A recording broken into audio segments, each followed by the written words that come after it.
Because it's being motivated can't just be about your emotions. Because guess what? Your emotions are fickle, right? Sometimes you feel like it, sometimes you don't.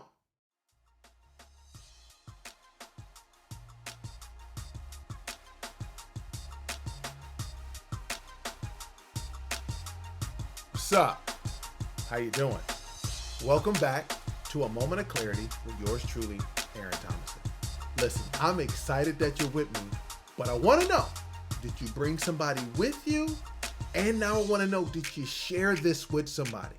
If I'm helping, if we're getting better together, do me a favor, share it with somebody and bring it and let them come with you next time. All right? Fair enough.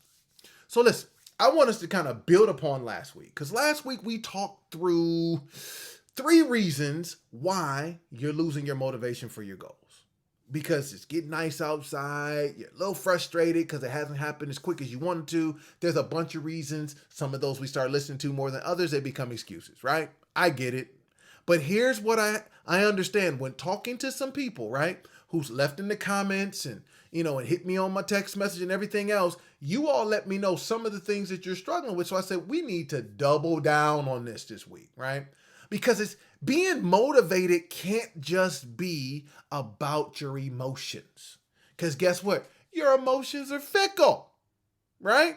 Sometimes you feel like it, sometimes you don't, right? Sound like an Almond Joy commercial, I think that was. And listen, because your emotions are fickle, we gotta take it to the next level. Next level. So here's the next level. When we want to make sure that we keep our motivation even when times are difficult, you got to start with the first step. The first step is you got to engage your 5 senses. What the heck am I talking about? You got to engage your senses because your senses go to the why. It's not logical. The details that you may see about the feeling that you may have, the emotion, the heart, the smell, the laughter that you may hear from your kids' voices by accomplishing that goal, the sound of your husband's voice when he watches you in that dress, the pride, the claps that you hear when people applaud you for achieving that financial goal that you've been working on. All of those things, you got to engage your senses. And when you engage your senses, it develops a clarity of your why, and it psychologically engages 4 billion neurons of your brain that now become way more emotional, way more exciting. And it's not just a logical decision, it's a heart decision. And that's what's wrong with some of us while we're losing our motivation and our momentum, is because the goal is logical, but it ain't hit our heart yet. It ain't made that journey from here down.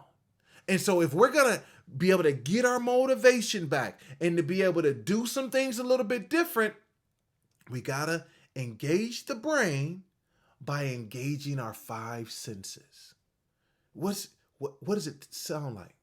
What does it feel like? What does it smell like? Right? Engage them all. What do you hear when it's happening? When you can engage those, now it becomes something more than just a logical decision. It becomes a reality that you have to live in. And guess what? Your brain doesn't know that you're imagining it or whether you're living it.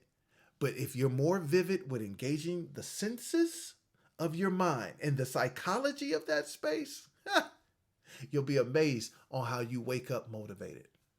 Next thing you got to do is you got to avoid distractions.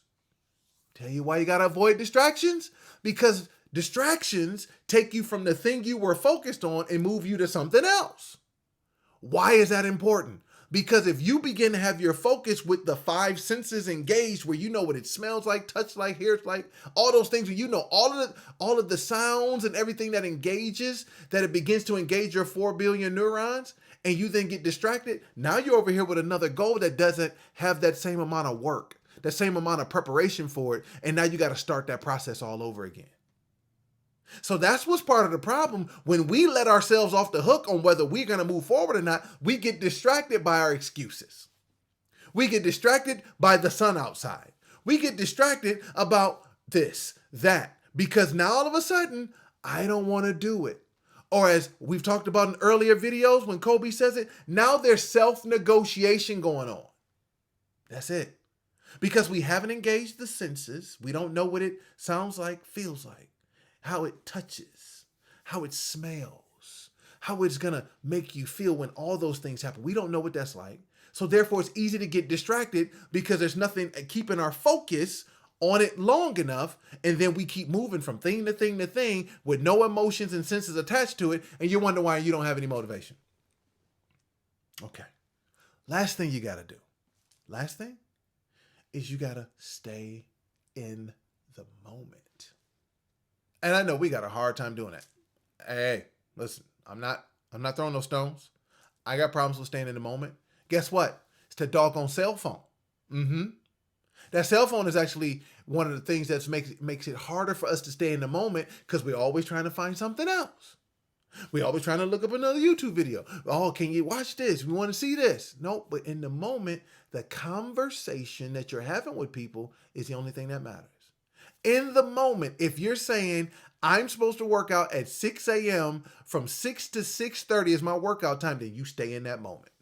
Nothing else matters.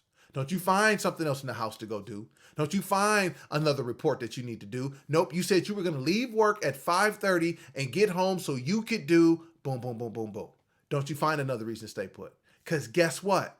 When you don't stay in the moment for what you're supposed to do moving forward, you'll get distracted and the senses then get turned off. See that? Yeah, I've done it.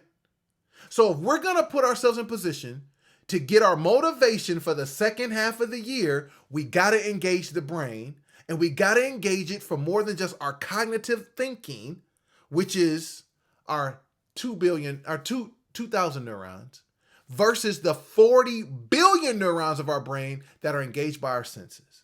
Because then it allows for us to avoid the distractions because we've done the emotional work and the sensory work here to allow for this goal to mean something more to us up here. It means something to us down here. And now we can stay in the moment. But the question I want you to ask yourself, if you are willing to do those three things, it sounds like you're somebody who says, I'm moving forward with this goal. 2021 will not end with me not hitting this goal. If that's you, then we know that you can move forward. I know that you can move forward. You know it too. But if you're building in that back door, you've already got the distraction. You're not currently in the moment, and there are no senses engaged. So listen, I'm excited to hear the stories about you getting your motivation back, by you taking that first next step, for you doing all the things that you need to. And I know you know somebody that needs to get their motivation, and they need to engage their brain and go through the things we just talked about. So share it. Don't be selfish. Share this thing. But put in the comments how we're getting better, what we're going to do different this week, how we're engaging the brains. What does the goal feel, smell like, sound like? Go engage the senses, walk through those sensory pieces and put it in the comments and let me know. And here's the one thing I want you to remember. We are in this together. And the only way we're going to get through this is if we stick together. So until next time on A Moment of Clarity, I am Aaron Thomason, and I'll see you then.